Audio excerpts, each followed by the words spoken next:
This is a pre-lab video for your mitosis, meiosis, Mr. Potato Head lab experiment.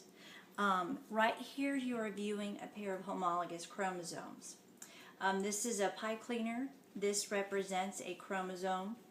This also represents a chromosome. What you have on these chromosomes are little letters. These letters represent alleles. Alleles are versions of genes. For example, this is a lowercase allele. This would represent a recessive allele for the recessive form of a gene. This would represent the dominant form of the gene. So I have taken out two of the pipe cleaners. I've paired them together. They are both the same color. That means they are the same type of chromosome. That means they're chromosome, let's say, type 1. Right here, this has a dominant allele, this is a recessive allele. That means that this chromosome pair is heterozygous for this particular gene. Heterozygous meaning one chromosome carries the dominant allele, one carries the recessive allele. So note that all of our chromosomes are labeled with one allele each. In reality, they may be contain thousands of different genes, but ours, Mr. Potato Head, only has one gene per chromosome. Now, in your lab kit, you're going to have 4 of each color. But for right now, I only want you to take out 2, put the other 2 away. Each chromosome should have different alleles from one another, dominant, recessive. These are called homologous chromosomes. That means they have the same gene, such as the gene for hair color, but maybe different versions of hair color. So let's take out all of our chromosomes. And I'm going to lay them all out. And this is what you should be doing at home also. Now, your little tags may actually be on different colored tags. And that is just fine. My little alleles are on white tags. So here you have 7 pairs of different chromosomes. Now what you're looking at, I have actually tied pink string around one of the homologs and a blue string around the other. I wanted to show you a representation of, in homologous chromosomes, that this is chromosomes in one of Mr. Potato Head's diploid cells. One of the chromosome pairs we inherited from our mother's egg at conception, and the other chromosome we inherited from our father's sperm.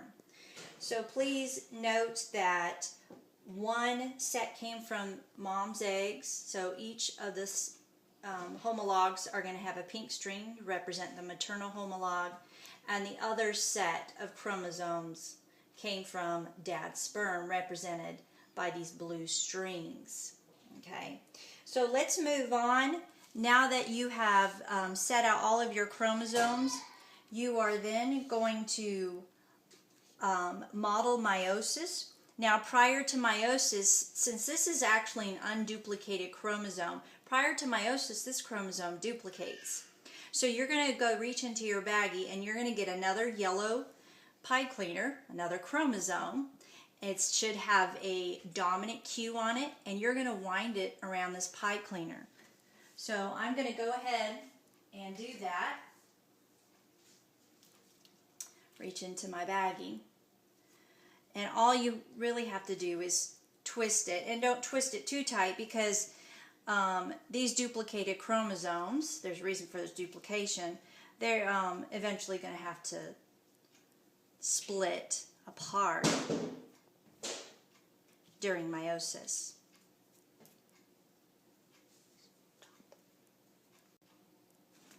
So now, let's take a look at one of our homologous chromosomes. So this pair, the green pair, I have duplicated each chromosome. So here's a duplicated chromosome, and here's a duplicated chromosome. Note that a duplicated chromosome consists of 2 chromatids. Each pipe cleaner is considered a chromatid. 2 chromatids held together by a little area, a tight constriction called a centromere. And in a duplicated chromosome, the alleles on the individual chromatids are identical. So both of the chromatids are going to have either a dominant allele, or as you see in this duplicated chromosome, both chromatids have a recessive allele. So here's our paternal homologue, maternal homologue. They come together at prior to meiosis. They duplicate. Our homologous pairs come together, pair together, and they undergo something called crossing over. Now, I can't show crossing over with pipe cleaners, and you couldn't do this at home either. But crossing over is actually when the non-sister chromatids, a chromatid from this chromosome and a chromatid from this chromosome, kind of touch, and they actually exchange segments. So the maternal traits get mixed up with the maternal ones, and this actually has a lot to do with the genetic variation that's possible when two people have children. Okay, so now we are at prophase 1 in your lab. It is during prophase 1 that they undergo this crossing over, but also the nuclear membrane starts to disintegrate, and so these chromosomes condense. We actually start to see them. We see them more in metaphase 1, but they start to become visible underneath the microscope. Okay, metaphase 1, our homologous pairs line up together in the center of the cell. They line up along what we call the equator or the metaphase plate. So if this was a cell, okay, this would be the metaphase plate, and our homologous pairs would line up. I sometimes tell my students it's like if this was the box office, it'd be a bunch of couples lined up to enter the movie theater. Okay, so at metaphase 1, we're going to have little centrosomes on this pole of the cell and this pole. Spindle fibers are going to come out, and they're going to attach to either homologs from the pairs, and they're actually going to split the homologous pairs apart towards opposite poles. So it's like our pairs are divorcing, going towards opposite poles. Okay, so in anaphase 1, these homologous pairs migrate further and further apart towards the poles. In telophase 1, our cell starts to constrict and it starts to divide. So at telophase 1, what you're going to see in the book is a nuclear membrane form around this set of chromosomes and a nuclear membrane form around this set of chromosomes. So we're going to actually get 2 cells at the end of meiosis 1. But that's not the end of meiosis. We have another division indicated by the Roman numeral 2, so we're going to go through meiosis 2. Now, prophase 2 is essentially our little chromosomes start to become visible underneath the microscope. They're no longer with its partner. That's very important in noting. But our chromosomes are still in this duplicated state. We can't have that. Remember, the purpose of meiosis is to produce sperm and egg with one set of chromosomes. And we can definitely not have duplicated chromosomes. So that's why meiosis 2 is so important in the production of the sperm and egg in humans. Okay, so we got a cell over here in the beginning of meiosis 2. And so now we're pretty much to page 11 of your lab handout. I'm sorry, not page 11. We're to page 9. Okay, so in prophase 2, this is what it looks like. In metaphase 2, our chromosomes line up single file along the metaphase plate. So in cell 1, this is what the chromosomes are going to look like. Okay, and in our other cell undergoing meiosis 2, they line up single file. Okay, so if this was a cell, this is the metaphase plate. They're lined up at the equator, that metaphase plate, single file. Now in anaphase 2, if you could picture little centrosomes out here, spindle fibers coming out, They're going to attach to either side of these chromosomes, and it's going to split our duplicated chromosome at the centromere. So our two little sister chromatids are going to be pulled apart towards opposite poles. So go ahead and you're going to do this with each of your little duplicated chromosomes. Very important that you try to spread out when doing this lab. You don't want to get too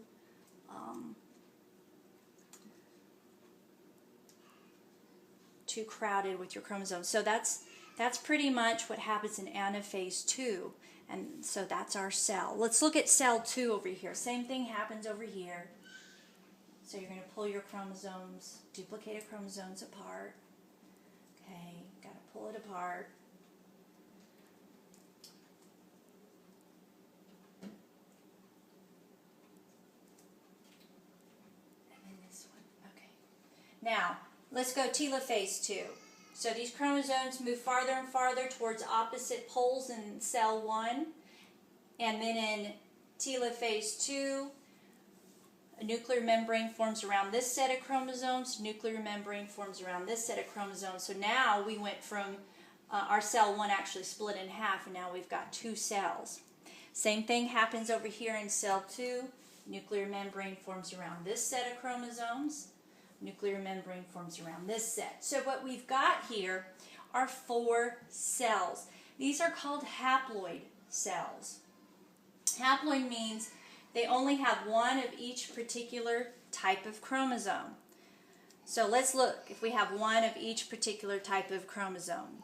We have a yellow, a green, a red, a brown, a white, a black, and a pink. So we have 7 different types of chromosomes. What's important to note is they are truly in the unduplicated state. They only consist of one chromatid. Just because it consists of one chromatid doesn't mean it's not a chromosome. It is a chromosome, but in the unduplicated state.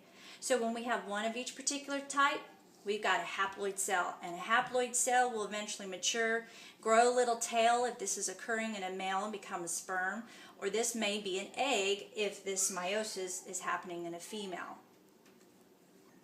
The next step to the lab is you're going to list your gamete allele combination. So for one of my gametes, I have a large Q on one of the chromosomes, a dominant M, a little L, a little T, a little D, and a big E.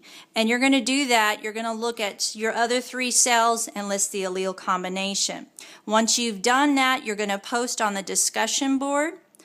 You're going to post 2 of your gametes, allele combinations, on the discussion board, and then you're going to pick 2 other gametes to join with your gametes to form a baby, and you're going to list the characteristics of your baby for the second part of the discussion board.